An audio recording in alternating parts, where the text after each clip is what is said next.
Hi, Elise. Hi, how are you? I'm good. Good to meet you. We've not. I don't think we've met face to face, at least. No, I don't think so. But you are with the Huffington Post, and you're obviously not Bill Scher, Right. who is on assignment once again. But tell us, if you would, just tell us a little bit about you and the work that you do for the Huffington Post. Sure. I am a congressional reporter for Huffington Post, and I'm on the Hill most of the time covering a lot of stuff with the House GOP, but also stuff with the Senate, Democrats, etc. And previously I worked as an immigration reporter, so I tend to do a lot of immigration stuff as well. So any type of immigration reform efforts, although those are kind of few and far between at the moment, but I'm the person for those as well. Excellent. So we got a few stories to talk about today, and the big news this whole week, and I'm sure everyone is talking about it, is the debt ceiling, the fighting over the debt ceiling. Eric Cantor walking out, Barack Obama walking out, and at least in terms of conservative blogs, yesterday there was a big uproar over Mitch McConnell, who crafted a plan, and I'm going to try to explain it. I think most people know it. And it's kind of complicated, but as far as I can tell, the plan would have been that the president would have been authorized to raise the debt ceiling unilaterally 3 times for set amounts of money, unless 2/3 of the Congress stopped him from doing it or voted against it. Well, first of all, before we go forward, did I accurately describe it? Yeah, that's correct. Although, I mean, obviously you left out a few steps. The whole thing is like a 5-step process, but that's basically correct. With 1/3 of Congress supporting him, he could raise the debt ceiling, and he would do it in 3 chunks: one of $700 billion, and then 2 of $900 billion. So now, since then, he has. It's unclear to me if he has recanted, but he has apparently endorsed the cut, cap, and balance plan that conservatives are pushing. So he is, I guess, back in the good graces temporarily. But I have to tell you, Elise, yesterday it was looking ugly. Eric Erickson from Red State compared him to Pontius Pilate, and Michelle Malkin at MichelleMalkin.com went after him. Today at the Daily Beast, Michael Medved is going after him. So, the conservatives were really up in arms and outraged by this. And apparently, McConnell went on Laura Ingram's radio show yesterday and essentially made the argument that he wanted I think he's a little bit spooked by the way Republicans lost during the government shutdown of the 90s, and he was afraid of the Republican brand being damaged. To which some people thought, well, what about the country? Isn't that, if you're worried that things could go wrong, why is your first thought the brand? But yeah, in any event, we had a big HuffPost banner headline that said "Country Second" with McConnell's face underneath. So that was the Huffington Post, which is, I guess, a play on John McCain's "Country First." Right. Slogan. Exactly. But yeah, so first of all, I mean, if you would tell me, since you cover the Hill. And I don't necessarily, not specifically. If you could tell me, do you have a theory as to what McConnell's rationale was, what his strategy was? Well, I think that their concern is that they don't want the country to go into default. So they only want to play this game up to a certain point. They don't want to actually push it so far that we end up going past the August 2nd deadline. The Treasury ends up going into default on any of its loans. So I think that what's happening is that McConnell sees it as something, like you said, that it would be politically very damaging if people blame the Republican Party for that happening. And so what he's trying to do is shift it. His plan in some ways would be win-win for the Republicans, in that the debt ceiling would be raised, so that wouldn't be their fault if it didn't get raised, but it wouldn't be on their shoulders. It would be something that the president would be doing by vetoing a statement of disapproval. And Republicans could all vote against the debt ceiling. Exactly. They could all vote to disapprove it, and then Obama would have to veto that to actually get the debt ceiling to raise. So it would look bad on him that he's trying to raise the debt ceiling. He's doing it by vetoing. Congress doesn't want it. So it would be really politically bad for Obama. And so basically what he said on Laura Ingraham is that he thinks that, bad for Obama is good for them. So that's kind of, I think, the idea. And that's a strategic move. But most conservatives, I think, number one, are very skeptical of the notion that on August 2nd, something magic happens and there's a catastrophe. Right. And then also, in addition to that, they see this as McConnell sort of unilaterally surrendering and basically letting this opportunity to actually address entitlement reform and putting in, checks to prevent this from happening in the future legislatively in place. So they see it as a major sellout. So I think this is, there's like a sort of sub-story taking place here between the establishment Republicans and and a lot of the freshman Republicans, especially in the House who were elected, and the radio hosts and the bloggers. Right, and the thing I left out before when talking about it being a win-win is the fact that they do want all these cuts. So in the sense of wanting all these cuts, it's completely a loss. The plan would make the president recommend some cuts that he wanted to see to the same amount of the budget ceiling increase. So by, the debt ceiling increase. So by $700 billion or so. You'd get the cut, that doesn't mean that the cuts would actually happen. Right. Plus, you get the cut, but you don't get the cap and you don't get the balance. So it's only 1/3 of what Republicans or conservatives at this point think that they ought to get in this time. I mean, do you have a sense for how the left or liberals or progressives are viewing this whole situation, this whole fight? Like, where do they stand? Well, the left just is generally, I think, concerned that the Democrats in power will basically give away the farm just to prevent a default, which obviously that's not something anyone wants, but they're concerned that the Republicans have this hardline stance, and since the Democrats haven't taken as hardline of a stance, that they're just going to give up, which is sort of what a lot of people think happened during the CR debate. The government shutdown debate was that the Republicans had a very hard line, and then Democrats sort of came and met them in the middle instead of kind of both coming to the middle to meet. So I think that that's the main concern, is that different things like important programs that are important to progressives are going to get thrown under the bus, things like that.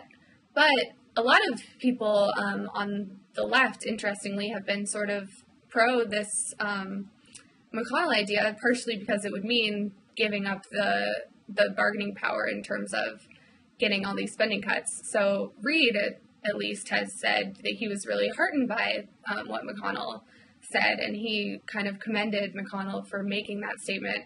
So it's been interesting watching the response. Just watching the right is completely anti, but the left is like, all right, sure, if you want to raise the debt ceiling, let's raise the debt ceiling. Right, because there have been times in our history where you did not even need congressional approval to raise the debt ceiling, unless I'm mistaken. That I believe that that even recently that there were times when a president, or it just happened, it was automatic. Mm-hmm. Correct me if I'm wrong. I think that's the case. So whatever the case may be, let me ask you this. So two things sort of occur to me. Like, number one, it appears that the bases of both parties believe that they always get rolled. They never think they win. And I feel like they both have an inferiority complex. I think that's definitely the case. They can't both lose. But secondly, so I think Republicans, like people who have been in power or who remember the 90s, are like gun shy from the way Clinton outmaneuvered them during the government shutdown. If things go bad, if the debt ceiling is not raised in time, and let's say that there were a downturn, not an apocalyptic Great Depression, but a serious downturn as a result, who do you think gets blamed? I think it's hard to say, especially because it is a divided, like the House is in the Republican hands and the Senate is controlled by Democrats, and then the president is a Democrat. So in some ways, I think everybody loses, which I know you said that everyone can't lose, but I think that I guess people would see it as, they weren't able to come to an agreement, and then look what happened. Both sides are at fault. And I think that, the Democrats would do their best to say, look, we have been saying we want a deal all along, but Republicans, especially in the past couple of days, have been really, really putting this on Obama, been coming out and saying, why don't we just make this, the White House needs to do this, the White House needs to raise the debt ceiling. So it's interesting. Both sides are sort of distancing themselves from the ultimate decision. Neither side wants to be the one that gets blamed, I think, if a deal doesn't end up happening. So I don't know which one would lose in the end if they didn't. I definitely do think it's possible that both sides can lose sometimes, but not every time. Nobody ever thinks right they've about won. Progressives on the far left and then people on the far right, I think, always tend to think that they're getting screwed in whatever deal happens. And in some ways, if you're really, if you're really wanting something on the far left or really wanting something on the far right, you are getting screwed, because no matter what the deal is, it's not going to be exactly what you want. So that's a good point. And, we could debate that. But let's move on, because I'm guessing a lot of people on blogging heads are talking about that. So let's talk a little bit about Michele Bachmann, who continues to do well in the polls, and is now, I think, winning in Iowa. And yet there's been this, I guess, a mini scandal involving her husband, who operates a Christian counseling center, right, which apparently takes some money from the state. And I guess he did a radio interview a few years ago where he apparently referred to gays as barbarians who need to be disciplined. Right. And this has caused somewhat of an uproar. And I still feel like this is sort of a minor blip, that it has not really caused her a lot of problems. But what is your take on that? And do you think this could become, very problematic for her? It's hard to say at the moment, because I think that perhaps the people who would be offended by some of the statements that he made, or would be offended by what they do in the counseling center, perhaps wouldn't be voting for Michele Bachmann anyway, possibly would be voting Democrat. So I think that it's tough to say. I definitely think that in terms of PR, all of this stuff with the pray the gay away, I think it looks bad personally. I think that it's offensive and not a good thing. But on the other hand, I'm not exactly Michele Bachmann's target audience, so it's tough for me to say what exactly this will do to her campaign. Now, it is interesting. I mean, there's like this sidebar, I guess, where last night on The Daily Show, Jerry Seinfeld was on with Jon Stewart, and apparently, and I only saw clips on Morning Joe, but apparently they were sort of alluding to they were implying that Bachmann's husband is gay. Am I right? Did you see that? Am I reading that? Yeah, right? Exactly. They were exactly implying he was gay. They basically they showed the clips of him dancing around, and they were like, "This guy is trying to help other people not be gay." And Jerry Seinfeld was slapping Jon Stewart in the face and trying to get him not to make gay jokes, and it was all kind of goofy. I think that's all sort of beyond the pale. It's not really important. I think whether or not, I mean, there's no reason for us to think that he is actually a closeted homosexual person. So I think that whether he is or isn't, though, I think that what doing this pray the gay away kind of therapy has been said by numerous therapists. Numerous therapists have said that it's something that's wrong. It can lead to more depression. It can lead to more suicides, things like that. So I think that that's the more important aspect. But obviously, Jon Stewart is there to go for the joke. So I thought it was a funny little bit. I don't necessarily think that he is accurate in thinking that Michele Bachmann's husband is gay, since he's obviously married to a woman. And has, I think, 4 kids. Not that that's necessarily indicative of. Right, and it's kind of ironic, of course, like coming from somebody, it's like from someone like Jon Stewart, who obviously thinks there's nothing wrong with being gay. It's just an issue of, they would say that it's an issue of hypocrisy. But I mean, I think that at this point, it's like there's no real evidence that he's gay, so it's not really important.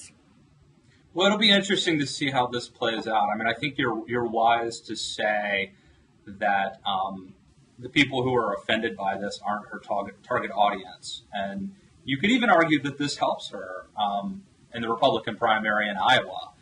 But it is also the kind of thing that I think will definitely come up if she wins the nomination, which I think we have to say is not an impossibility. It's not absurd to think she could be the nominee. And Barack Obama raised, $80 million or something. That's a lot of money to spend on negative advertising showing, I mean, there'd be a lot of stuff to talk.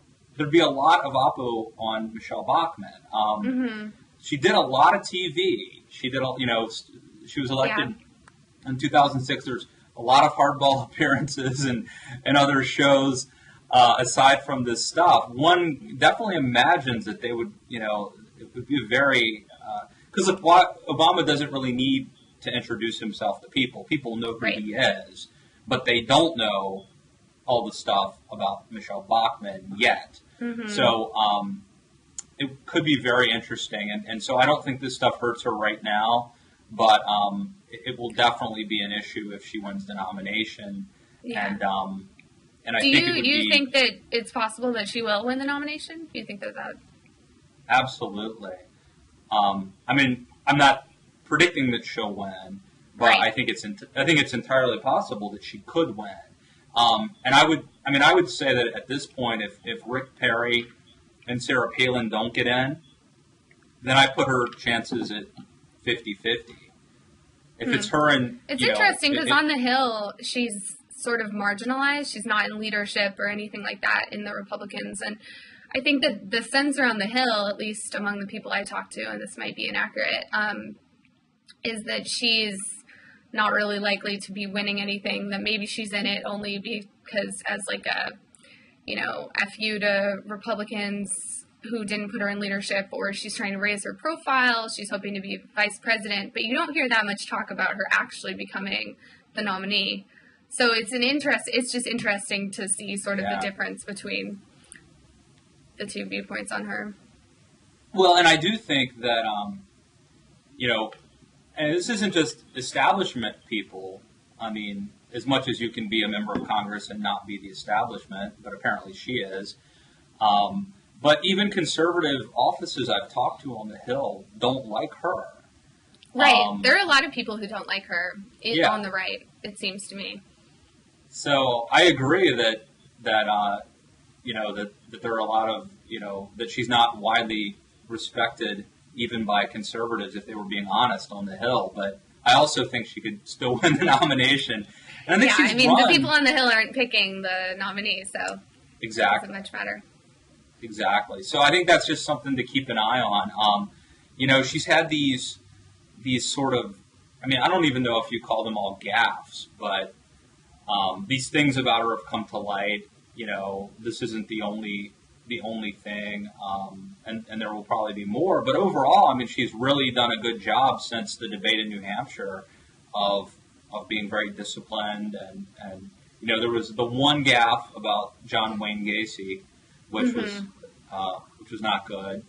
But overall, in the past month, she's really done a good job, and of course, the stuff that came out about her husband was him, not her, and it was from a couple years ago, I think. So, as far as she can control things, it seems like she's doing well. They did have that undercover tape, and it was from a gay rights organization, but that I believe was pretty recent. Them going to his counseling center and saying I'm gay and what should I do about it, and them kind of saying you should pray, try to not be anymore, all of that. So that was pretty recent. But like you said, I mean that's not her, that's him. Yeah. So while we're talking about Bachmann, I guess the last topic that I had at least was Sarah Palin, because there was a very flattering column, a Newsweek profile cover story about Sarah Palin this week. I guess it came out Monday or Sunday, and Lawrence O'Donnell from MSNBC really went after Newsweek. He called it like a love letter and implied that they had struck some sort of a deal. Peter Boyer, who is the Newsweek reporter who wrote the story, was on Fox and Friends this morning pushing back. He says, "We don't make deals. I don't make deals. I wrote a story that treated her like what she is, in fact, a nationally significant politician." But I wanted to get your take on Palin and also on this. It's an interesting story because it combines sort of old media, Newsweek. Of course, they are now, owned by the Daily Beast. So there's a new media aspect. You've got Palin. You've got cable TV with Lawrence O'Donnell sort of making these accusations. What were your thoughts on that? Well, I definitely thought it was interesting to watch. It was a flattering article. It was a flattering picture of her on the front of the magazine. I think that I would tend to believe a reporter that they wouldn't make a deal with somebody to do flattering coverage. I just would like to believe that a reporter wouldn't do that, but it's obviously something that could happen, and I mean, I hope it didn't, but I don't think that there's necessarily any reason to believe it did. It's interesting, though, for Lawrence O'Donnell to be making that accusation. Yeah. Speaking of the cover, Jonathan Capehart over at the Washington Post, who's a good guy, I like him, but he wrote an online piece really going after it. He says, Palin can't possibly be taken seriously as a presidential contender dressed like that. And because she's wearing a hoodie or something? Well, I mean, look, let me read more of what he said. Okay. Because he didn't just say that, because that implies that she's a little bit too casual. But I think it was too sexy, because he says they don't, speaking of the public, he says they don't necessarily want to envision a president in the pages of Esquire magazine's Sexiest Woman Alive or Maxim. So, what is your, there's a little, I wrote about it, there was a little pushback, but, I mean, my take was that, politicians love to be portrayed as regular people, not as politicians. So, if you'd have a picture of me clearing brush on my ranch, that's better than me like in a suit, especially in this political environment. But secondly, what's wrong, as I said last week, what's wrong with being sexy? Right. Bill Clinton was thought of as being attractive, and that wasn't necessarily a bad thing. Why is it that Sarah Palin can't, that this picture, this image, means that she can't get elected president, quote, dressed like that?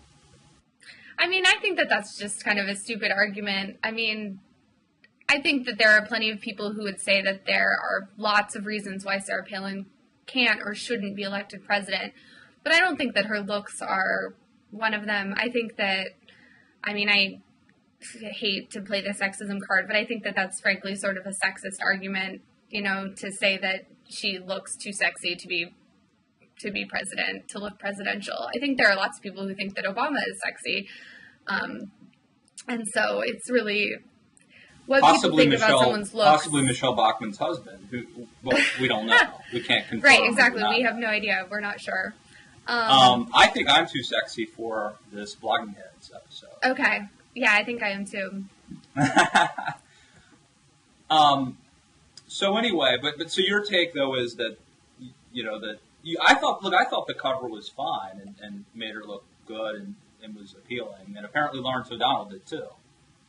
Yeah, I mean, I think that his argument, if anything, is that she looks it's too flattering. It's too flattering an image. It's too flattering a story. And so I think that the idea that looking a certain way on a cover of a magazine, unless she was wearing a bikini or something, I think that that's a kind of a silly thing to say about why she shouldn't be president or why she won't be president. I think that there are plenty of other more substantive reasons that people could bring up.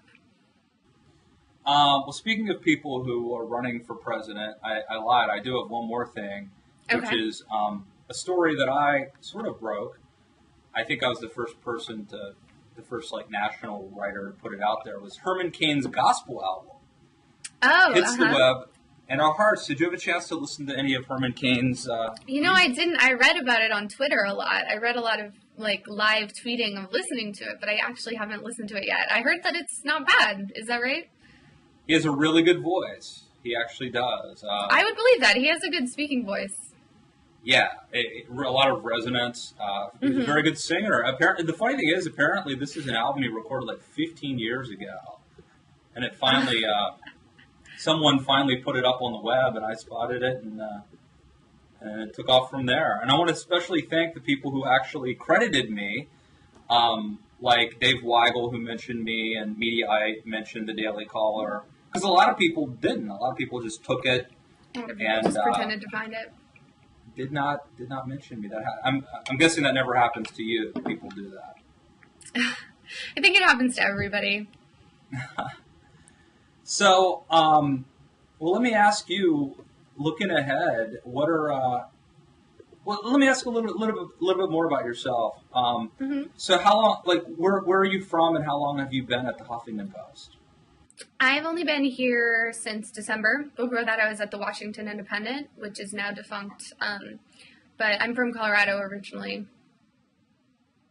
And Dave Weigel also was at the Washington Independent at one point. He was, and he and I also both went to Northwestern University. So everybody goes to Northwestern. That's got to. Yeah, there's a lot of people in journalism who went to Northwestern. Dave Katniss, I think, from Politico went there. I think Shira Tuplitz from Roll Call went there. And Lynn Sweet from the Chicago Sun Times. And formerly Politics Daily, where I used to write. But now defunct Politics Daily. Which is now part of a lot of the Politics Daily people now work with me at Huffington Post. Or a couple of them. Man. We could talk. I've got plenty of bones to pick about that, but probably not best. Probably best for us both not to have that talk here.